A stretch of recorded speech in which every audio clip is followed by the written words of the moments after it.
and I'm going to be talking about surfboards. So who here has ever surfed or gone surfing before on the beach? Okay. Then to the persons who don't know how to surf or don't know that much, then I'll just pretty much give a recap or inform pretty much. And for starters, mostly going to talk about the surfboards, for example, saying the requirements and equipments and the safe parts that you have to do for rules. For instance, I'll mostly be talking about the safety rules. To start off, there's wetsuits. Now, wetsuits depends if you want to use it in cold waters. I use a wetsuit that is fully covered from body to head all the way to foot, mostly because sometimes on the beach there's a lot of rocks and I've cut myself various times in the beach on my foot, and I've had surgery once. So I got one in. Second, it's a good use to have a wetsuit because you can get a good grip on it. Sadly, I couldn't bring my longboard because it was too big, so I brought this one. And there's various longboards from, if I remember carefully, there is the fish, the shortboard, the funboard, the hybrid, and the longboard, and the gun.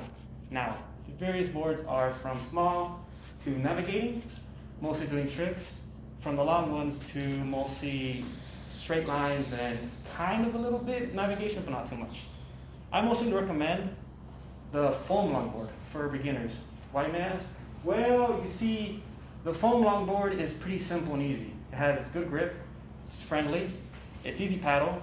Most of all, it's more secure, and you won't get that much hit, because when you first start off, for me, for experience, when I first started surfing, I felt a lot. To the point where I don't remember how many times I rolled in the sand, and I just had sand in my ears and in my nose. So it wasn't easy.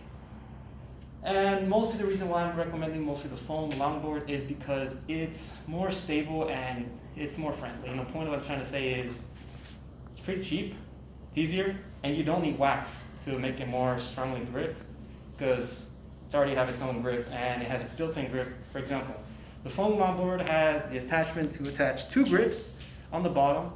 Plus, if you are wearing the wetsuit with the boots, pretty much going to be stuck like glue, so you'll pretty much be good.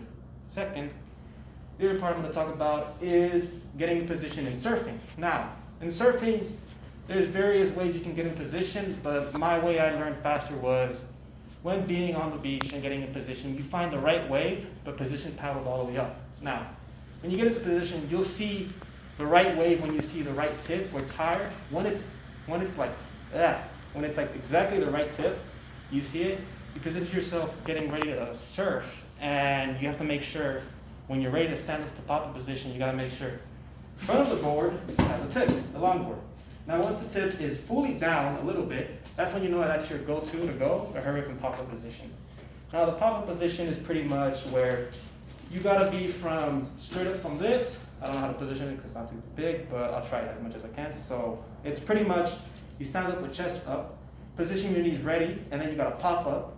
Once you pop up, you'll pretty much be, you have a choice from left leg or right leg. Now, there's a goofy and the right way. So I use the right way. I would use my left leg for navigation, and I would pretty much use it to surf straight. Now, when navigating and surfing, you gotta make sure you have your distance from other people. Because you gotta make sure you don't crash into people, because it's not real nice to crash into people who are waiting for the wave to come, because it's not that easy to surf, and I've had my difficulties. And, continue on.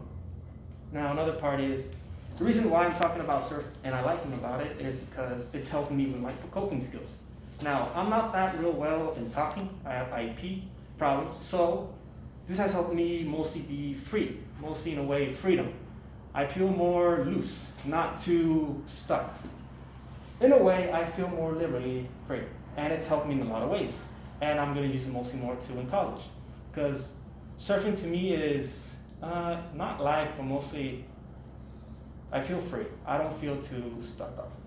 And to finalize it all, in the end, the recap is pretty much telling you the basics in surfing, the requirements, and the safety goal. And the safety is pretty much try to have fun, and the adrenaline fun in surfing. For me, it's mostly try to improve myself and try to communicate more. That's all. Any questions?